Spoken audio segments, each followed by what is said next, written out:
made 'em worse. Just look at her. I'm lonesome and blue and miserable too. Just one.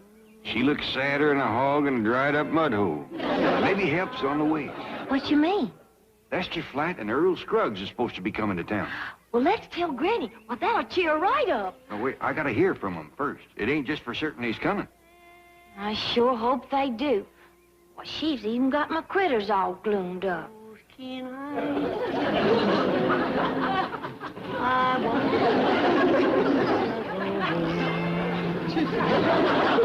I wanna go home.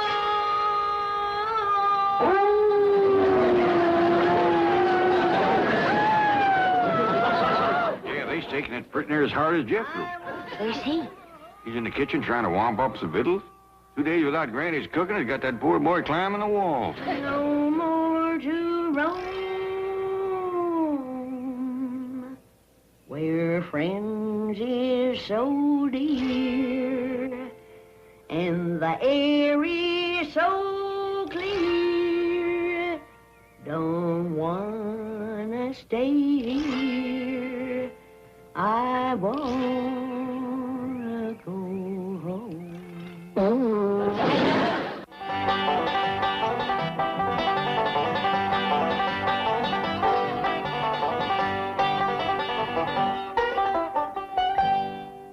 It sounds great, fellas.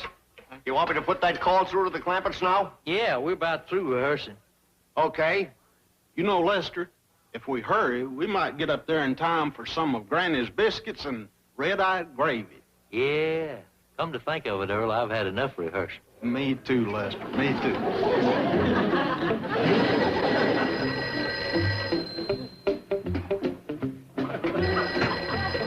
Hello? Hello? Is this the Clampett residence? Yes, it is. I'm calling for Lester Flatt and Earl Scruggs. Well, I'm sorry, they ain't here.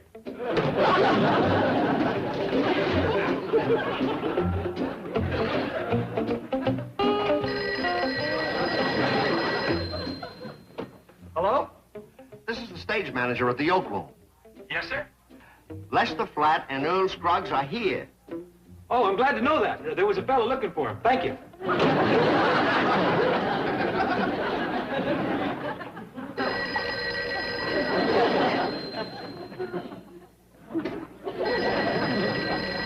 Hello? Are you the only one there? Yes, sir, and I'm trying to cook biscuits and red-eyed gravy, so if you don't mind... Don't hang up. Hey, are you the fella that's calling for Lester Flatt and Earl Scruggs? Yeah, that's me. Well, you can find them at the Oak Room.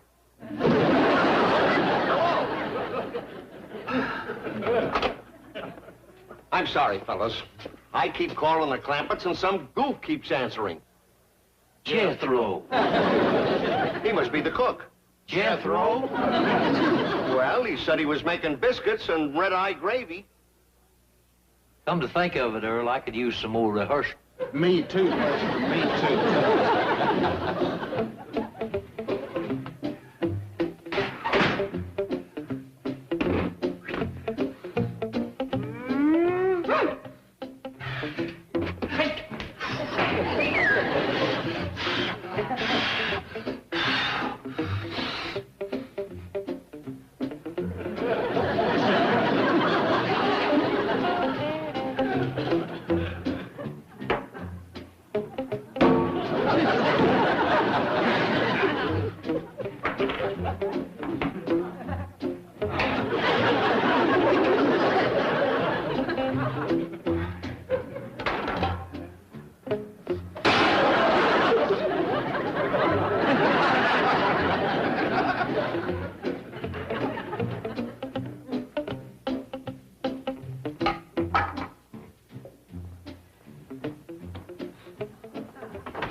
Fixing to shoot at? That dad-blasted biscuit.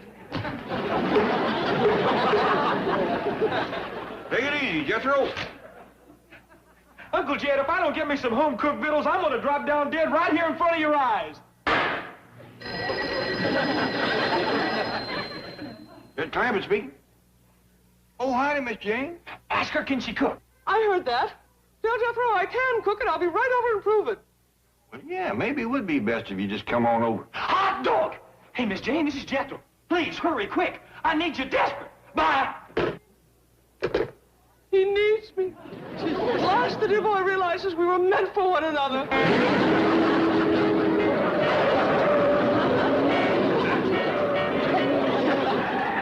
I'm here, Jethro. Oh, Miss Jane, I've never been so glad to see anybody my whole life.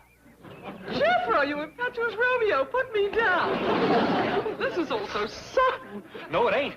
I couldn't sleep last night for thinking about it. Are you serious? I sure am. I ain't hardly ate in 2 days.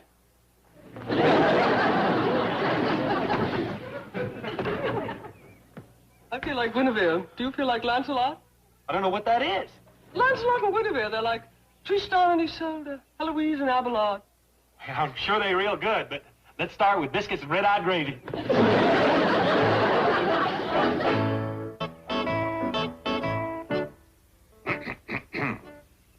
Granny? Miss Jade is taking over your kitchen. Yes, I want your recipe for biscuit and red-eye gravy. Look out.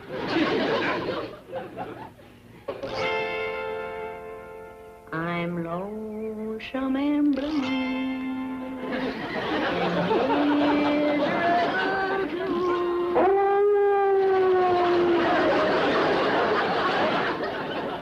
That is the first time I've ever known Granny to give away a cooking secret. Oh, I'm afraid it's still a secret. Listen to this recipe for biscuits. Into 1 whole heap of flour, stir 2 middling amounts of buttermilk, add a smidgen of... I don't understand. Well, them's mountain measurements. A smidgen is just a teensy little bit, just like that. 3 smidgens makes 1 pinch.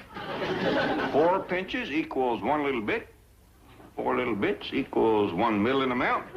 3 middling amounts equals 1 right smart, and it takes 5 right smarts to make a whole heap. Hey, Uncle Jed, guess who's here? I give you 3 guesses.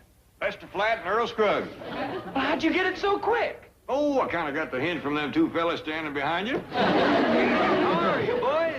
Good to see you, Jed. Just dandy. How are you? Oh, twixt grass and hay. Boys, you met Miss Hathaway? Oh, sure have. Good to see you again, ma'am.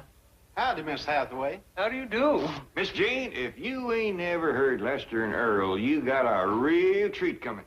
Mr. Clampett, I am a dedicated aficionado of these plectrum Paganinis. An amazing recorded repertoire, which I am fortunate enough to possess, is a veritable musical encyclopedia of our ethnic heritage.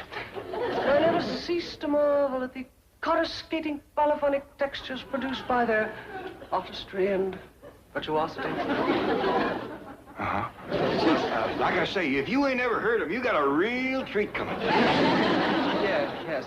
Well, if you gentlemen will excuse me, I must get to my biscuit making. Hey, let me watch. Mine come out a little crisp. Say, Jed, what happened to Granny? Hope she ain't sick. Just homesick, Earl, but your music is just the medicine she needs. Lead us to her, then. We'll do our plectrum picking best. Granny, my critters and me got together a band to play you some cheerful music. I don't want to hear no cheerful music played by no critters. Oh, come on now, Granny. Look how anxious they is.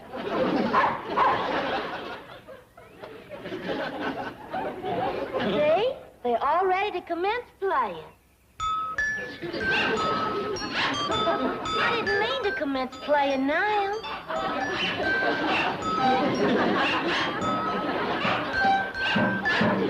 They can do better than that if I get them started together. Granny, but you didn't hear Cousin Bessie play the banjo yet. Well, she's the best one. I ain't listening to no ape play no banjo.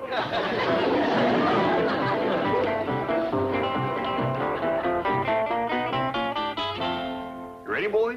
Let me get my fingers warmed up just a little.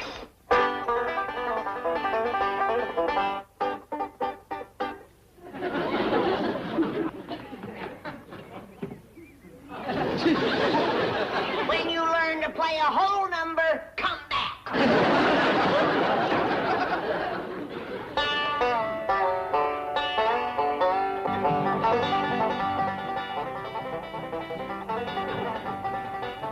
critter musicians.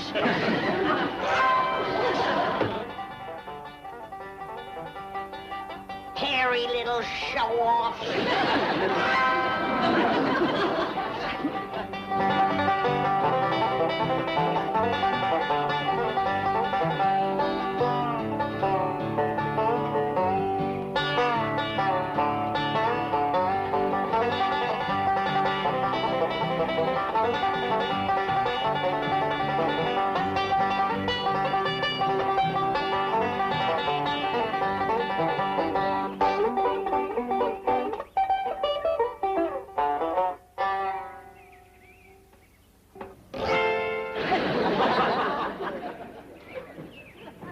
Granny, wouldn't you like to see who was making that music? I've seen him, especially that little goomer with the banjo. Now, wait, boys. Granny didn't mean that. She ain't herself. Why don't you try Little Girl in Tennessee? That's one of her favorites. Are you game, Dr. Platt? Lead off, Dr. Scruggs. Oh, the little girl of mine, Tennessee, I know she's waiting there for me. Now, don't tell me that. Lester Flat in her garage. Hello, Granny. Howdy, Granny. Well, come in, but don't quit playing and singing.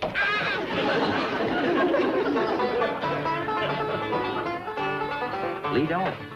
Oh, a long time ago when I left my home, down in the hills of Tennessee, left the sweetest little girl that was ever in this world. Down in the hills of Tennessee. Oh, the little girl of mine in Tennessee, I know she's waiting there for me. Someday I'll sit down in that country town with that little girl of mine in Tennessee.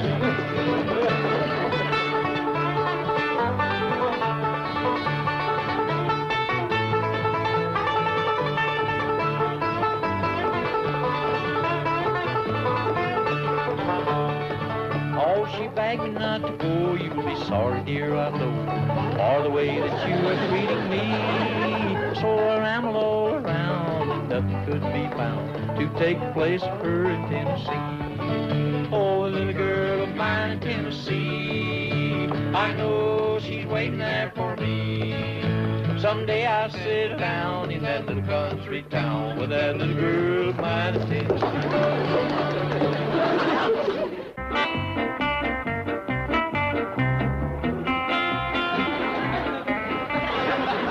Please, Miss Jane, hurry with my biscuits and red-eyed gravy. Patience, dear boy. It's difficult enough to follow Granny's recipes without heckling.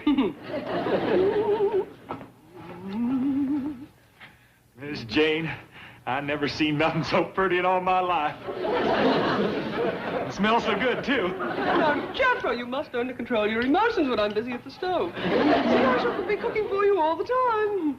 You will? Of course, 3 meals a day. I ain't cutting down to 3 meals a day. No, ma'am. Not me, no.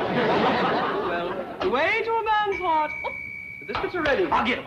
Jethro, this is woman's work. Now, you sit down, I shall serve you the food, and we'll discuss our future. Our what? Well, there are plans to be made, dear boy. For example, when shall we have the nuptials?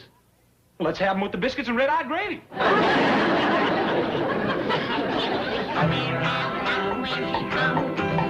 She'll be coming round now. She'll be coming round now. She'll be coming round now when she comes.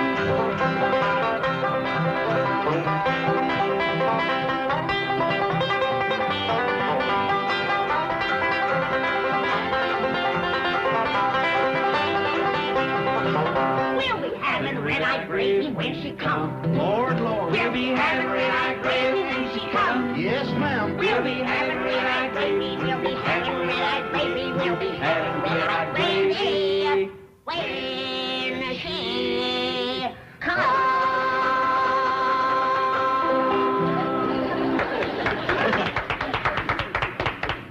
My dog is if you three don't go together like pone, side meat, and sorghum. Granny, how does it feel to be playing with Lester Flatt and Earl Scruggs? Oh, it ain't bad. I've played with worse. Say, Jed, could we step outside for a minute? Well, sure, Lester. We'll be right back. Ellie, honey, run up to the house and fetch us a jug. A body's throat gets a little dry singing harmony. Right, Earl? Right, Granny. What do you think, Jed?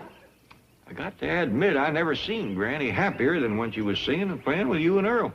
Well, that'd be a real favor to us, and I think the folks would enjoy seeing her sitting up there on the stage in her rocking chair, playing her auto harp and singing, and we could give her a solo with a spotlight on her.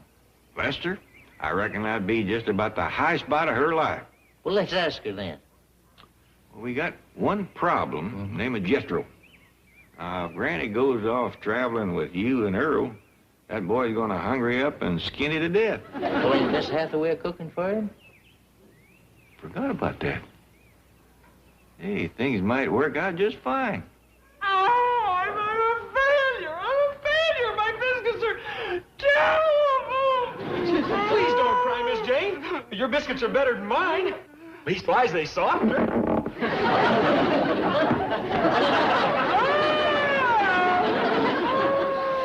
And your gravy smells just scrumptious. The gravy's good? Well, I bet you it would be if I could get it out of the bowl. Well, it sure did set up fast.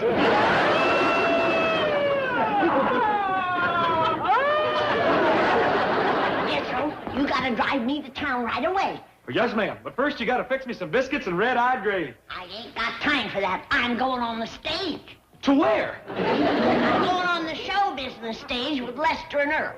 I'm gonna play the auto harp and I'm gonna sing. And I got a lot of things to do before that. Finally learned how to play this thing, you know? Watch.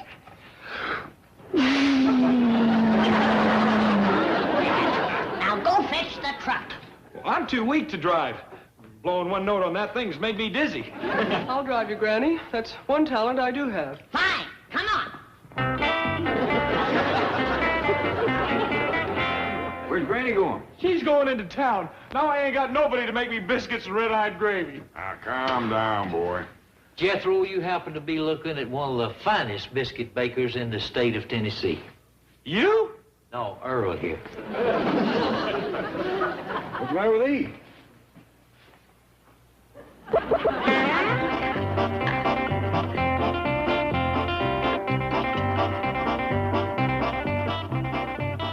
Them's the best biscuits I ever ate in my whole life.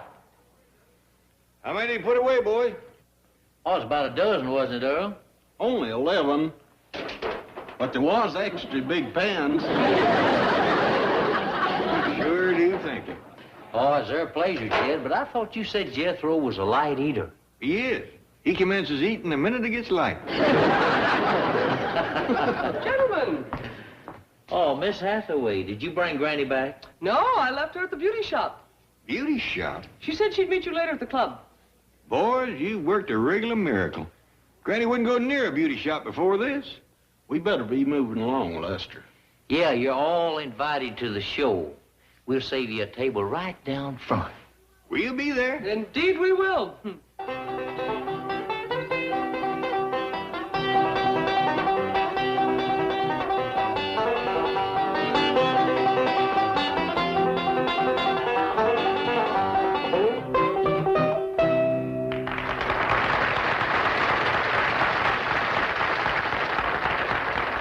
Oh, thank you, Fred. Ladies and gentlemen, we've been a little bit worried about our special surprise guest, but Fred tells me that she's here and she's ready. Earl, tell the folks a little bit about her. Well, folks, she's a little granny woman from way back yonder in the hills. And she plays an auto harp pretty near as old as she is. Yeah, and she's going to do authentic folk songs just like they've been done for hundreds of years. Now, here she is. Her first time in front of an audience, Little Granny.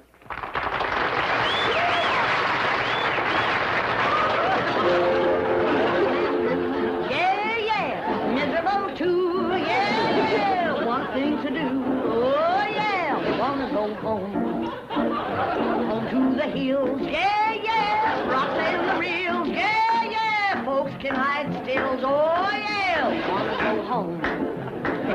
Wanna go home. Wanna go home.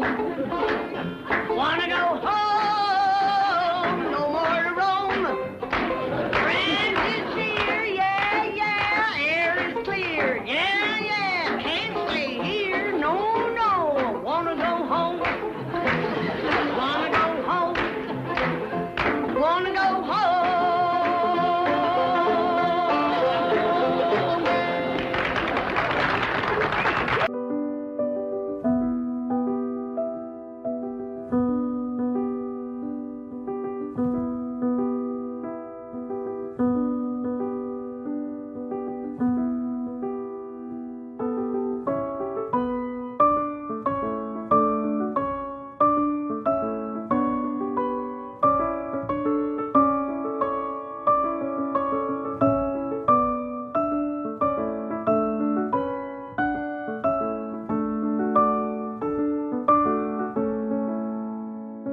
able to make my spring tonic. And just because you can't find medical supplies in Beverly Hills.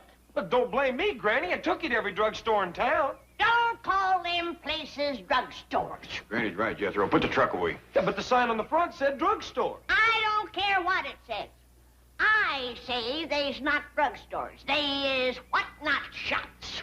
Granny's right, Jethro. Put the truck away. You can buy automobile tires, bed springs, chocolate sodies, but just let a doctor walk in like I done and ask for a simple healing drug, like bull-nettle root and wahoo bark, and they look at you like you were some kind of a nut.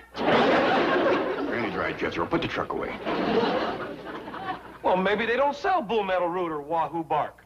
Then don't call them drugstores. Granny's right, Jethro. Put the truck away. But the sign on the front said drugstore. Jethro, put the truck away. Granny, look what come from Aunt Pearl while you was at the drugstore. I didn't get took to no drugstore. I got took to a what-not shop. What's a what-not shop? That's what Jethro calls a drugstore. You can buy step ladders and garden hoses and cheeseburgers. Open the box, Granny. But when a doctor like me walks in and tries to buy a few life-saving drugs, then you find out it ain't no drugstore. But the sign out front said drugstore. Jethro, put the truck away. I don't care what the sign says. Open the box, Granny. If you can't believe a sign, what can you believe? What I believe. Look here, Granny. Aunt Pearl sent you everything you need for your tonic. I wouldn't have had to take you to the drugstore. Take me where? He means a what-not shop. Now, let's all get together and help Granny make her spring tonic. Jethro, you go out and light a big fire under the kettle. But you told me to put the truck away. Well, now I'm telling you to make a fire. Get going. Put the truck away, Jethro. Light a fire, Jethro. I just got two hands. I'm only human. And it ain't a what-not shop neither. It's a drugstore.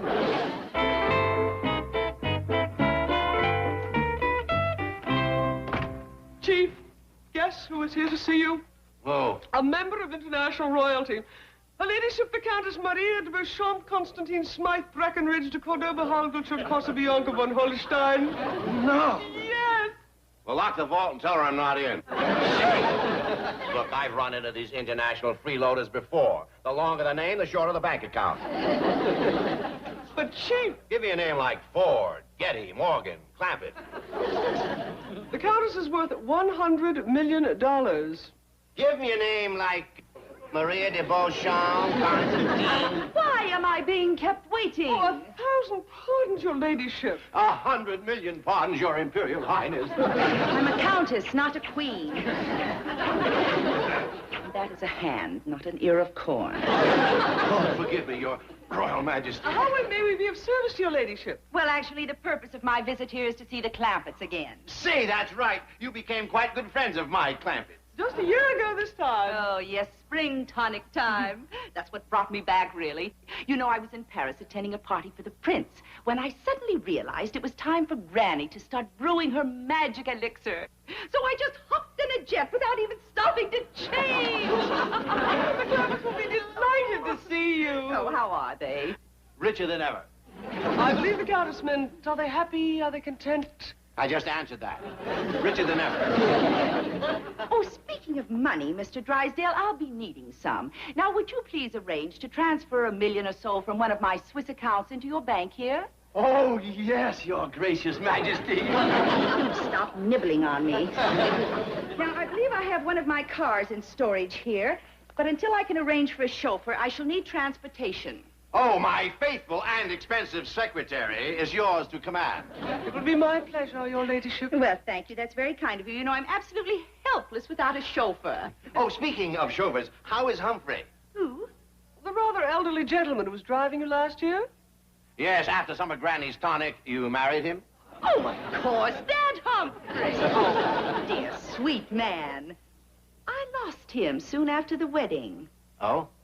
What a pity. Yes, we were given a huge wedding reception, and I lost him in the crowd. You never found him? No, and I stayed until the last guest had gone. Well, here's the information you'll need on my Swiss bank. Now, let's run along, my dear. We have lots of shopping to do. You know, speaking of Humphrey, I miss him terribly. He was such an excellent chauffeur. I'll tell the Clampetts to be expecting you.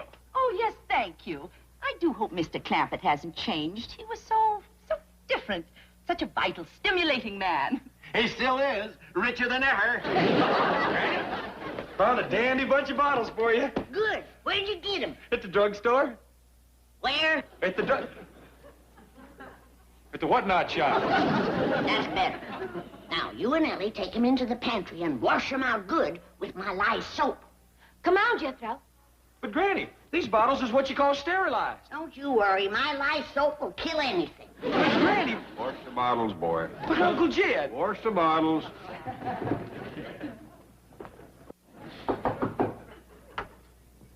May I come in? Why, you bet you can. Howdy, Mr. Drysdale. You're just in time to have some of Granny's spring tonic. That's right. Ah, yes. The magic elixir that has brought Her Highness all the way from Paris. What? That brought who from where? The Countess von Holstein, you remember her. Oh, yeah, that's that pretty woman with all the jewels and the big car that took such a liking to your tonic. You mean took such a liking to you? Made a big fuss over Jed. I know. Oh, that was just a tonic talking. Besides, she's a married woman. Not anymore. And she's coming to see you. Me? Here you are, Mr. Drysdale. I cut it some for you. Thank you. Well, here's to the Countess von Holstein.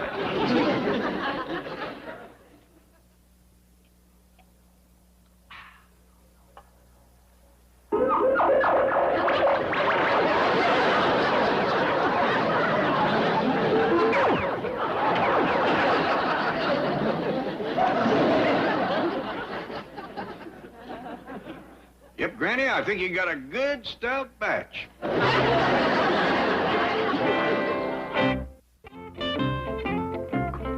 Granny, I reckon you better cut that tonic a little more for city folks. Uncle Jed? I finally got Mr. Drysdale home, but he was hiring a hawk. Uncle Jed?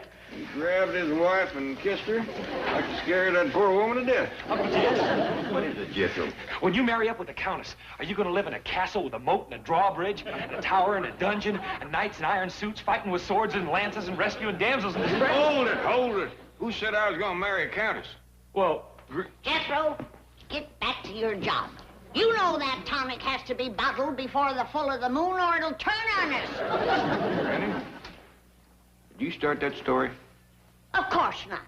My granny told me that story 65 years ago when she first learnt me to make tonic. I'm talking about the countess. Who? well, the Countess, Granny. You told me and Ellie that... Jethro! Get back to corking them bottles. And while you're at it, find one to fit your mouth. Granny, I want to have a little talk with you alone. Well, I'm awful busy, Jed. I gotta get that tonic bottled or it's liable to eat right through the kettle. Young'uns will watch it. Now, you come with me. Now, Jed, I ain't been feeling well lately. I think I'm coming down with something. I wouldn't want you to catch it. I ain't the one that's going to catch it. I was afraid of that. Granny, like I've been saying, what would a grand lady like the Countess want with a rough old cob like me? What do you mean? She came within that much tonic of marrying you last year. And that's another thing. No tonic, except as a going-away present. All right, Jed. When you two leave on your honeymoon, I'll give you his and her jugs. And I don't want to hear one word of marriage talk.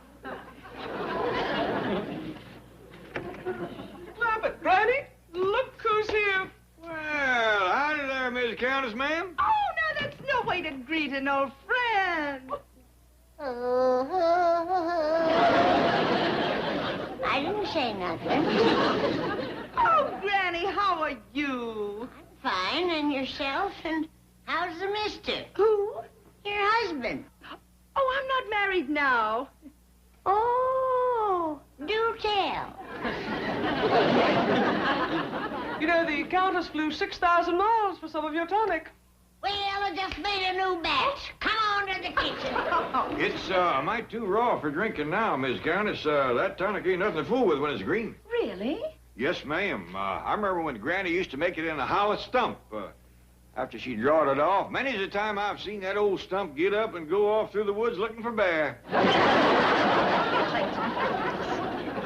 Ellie Mae, let go! Oh! Oh, Ellie Mae, you put him down. No, don't fling him. Now, young'un, stop that. Ellie Mae, you get off of him. Oh! Hey, say it! You're a knight! You're a knight! Now the rest of it. What are you? I'm a damsel. Get out from there, both of you. I declare, Ellie Mae, you need a paddler. Just needs a more. Say hello to the Countess, Ellie Mae. Howdy, ma'am. Hi there, Miss Jane. Ellie Mae? Well, hello, Ellie Mae. Well, you're as beautiful and spirited as ever, I see. All she needs is a more to straighten her out. Howdy, your Royal Countessship. Hey, you got a castle? Why, yes, as a matter of fact, I have. Can I be one of your knights? No, you can't. Can! Now, stop that. You ought to be ashamed of yourself in front of company. All she needs is a more. It's a tonic. Granny, that tonic ain't ready. I have a suggestion, your ladyship. Jethro here is an excellent driver. We could take this opportunity to get your car out of storage. Oh, would you, Jethro? You bet he would, ma'am. Go to the Countess, boy. I hope you'll come back and take victuals with us. You too, Miss Jean. Oh, I'd be delighted. Another time for me. I'll fix you something special, Countess. Oh, you don't have to do that. Oh, yes, I do. Now, you hurry back. What you gonna fix, Granny? My courtship special. Turnip greens and tonic gravy. Where'd that come from? It sounded like the kitchen. Uh-oh.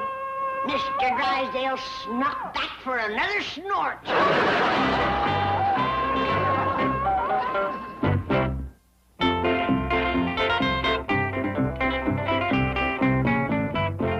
Do, do, do, do. Do, do, do, do.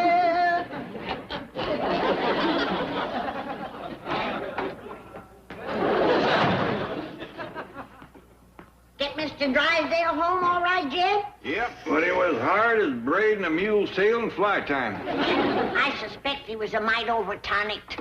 I reckon he was. He grabbed his wife and went to hugging and kissing again. I was halfway home and she come running after me, yelling and screaming. Scared of him? No, she just wanted to give me this for a refill. Good stout batch this year, Jed. I put in a little extra angelica root and heart leaf.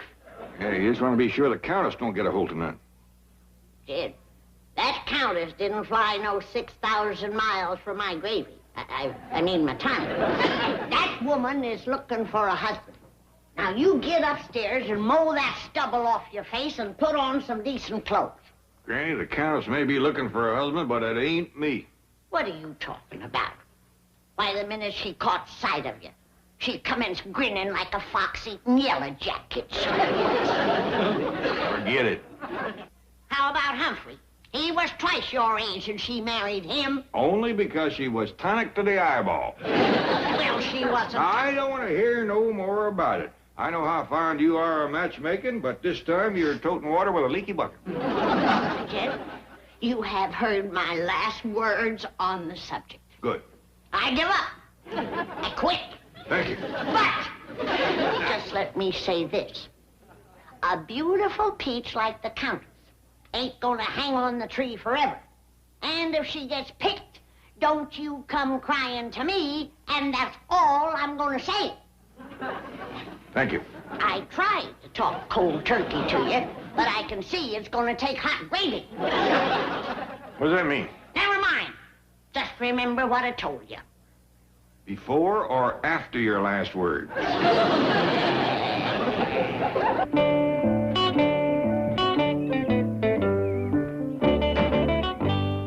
How'd I do, Miss Countess?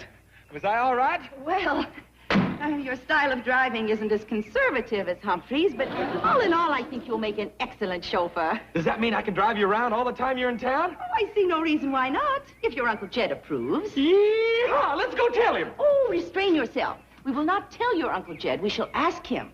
And perhaps I'd better do the talking. Yes, ma'am. Oh, boy, I hope he says yes. Sure would love driving that car around and wearing a fancy uniform.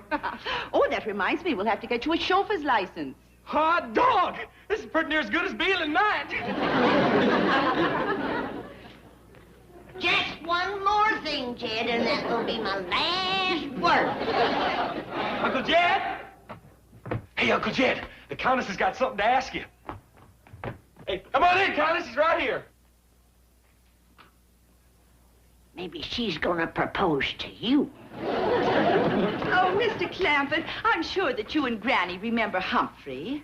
Yes, ma'am, we sure do. We heard you lost him. Well, yes, I did. And I didn't realize until I came here how very much I need someone to take his place. Keep talking, Marie. Well, I think I found that someone. Here it comes. Of course, the final decision will be up to Mr. Clampett. Get ready, kid. As far as I'm concerned, Jethro is perfect. Miss Countess, you're a fine woman, and I'm proud you asked me, but... Who? Jethro! Me, Uncle Jed. Hey, please say yes. I just love that fancy car, the Countess's, and I can go everywhere with her. And wear a fancy uniform. Oh, there's more to it than that. I know we got to get a license first. That's just the beginning. Supposing you and the Countess don't get along together. Well, heck, fire. I'll just up and quit. Boy, you are green enough to stick in the ground and grow. Marie, ain't this kind of sudden? Oh, well, I guess it is, Granny, but I had to find someone quickly. I'm only going to be here a short time. Uncle Jed says it's all right to go ahead and get the uniform and the license, but then we got to come right back here and talk it over some more. Come on, Countess. Just one thing before you go, ma'am. Was this your ideas or Jethro? Well, he was the first to mention it, but I must confess I've been thinking the very same thing. Well, we'll hurry back. I still haven't had any of that tonic. Good thing. They'd have done been hitched in honeymoon. Kid, don't say I didn't warn you. The peach has done been picked. It ain't the peach I'm worried about. It's the picker. What are you gonna do now? I'm gonna do me a little peach poaching.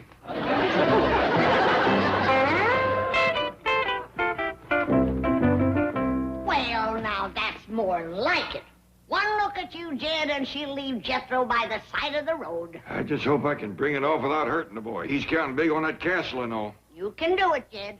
There's more than one way to skin a cat. Yeah, but there ain't no way to do it that the cat's gonna like it.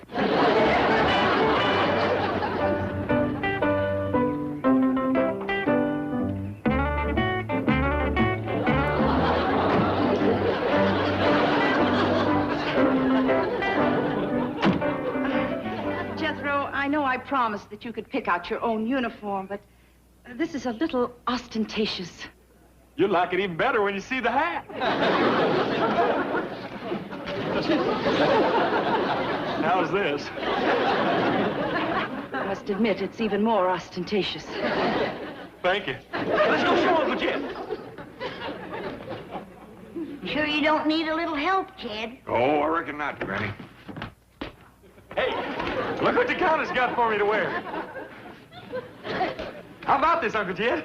Well, that's real grand, boy. It is better than that. It is ostentatious. Wait till Lily sees it. She'll turn green. Oh, Granny, I see you have some tonic. Is it ready now? Is it, Jed? It is. Give her a double. And then, could you and me have a little talk alone in the parlor? I'd be delighted. Thank you. Oh, that's Marie's car. I found my bride at last. Steady, Humphrey, steady. Your long search is over. I never lost hope. I knew she'd come back here where we fell in love. Last year, in tonic time. Miss Jane, who's this? You remember Humphrey? Humphrey? We thought he was dead. Are you sure he ain't? Just weary. He's been searching for his bride ever since they became separated at the wedding reception. I accidentally locked myself in the wine cellar. Here, old soldier. This'll brace you up. Where's Marie? She's in the bar getting proposed to. She's where? It's your husband, Humphrey. I forgot to cut it. I've come to take you home. Oh, Humphrey!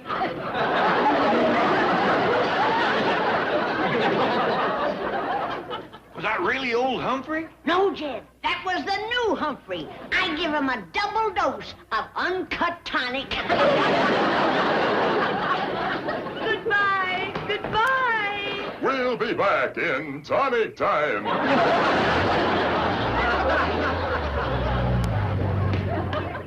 Hey, wait! Come back! That's my job! I don't think he can catch him. I hope he don't. But if he does, he better be awful polite to Humphrey.